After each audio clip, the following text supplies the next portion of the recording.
पटदक्कल हे नाव नाही, ही एक प्रार्थना आहे. हा आहे भारताचा गौरवशाली इतिहास. कधी कधी काही ठिकाणं डोळ्याने नाही, मनाने पाहावी लागतात.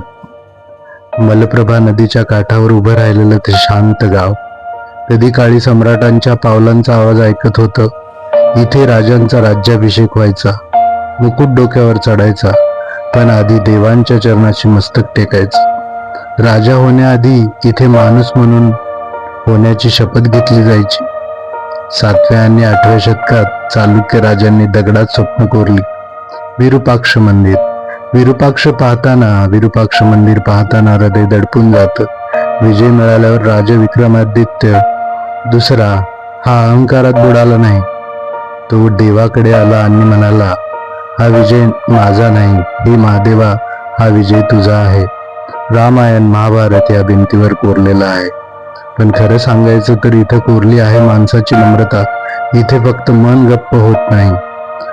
पापनाथ मंदिरात उभं राहिल्यावर असं वाटतं देवाला शब्द नको असतात, फक्त ओलावलेले डोळे पुरेसे असतात.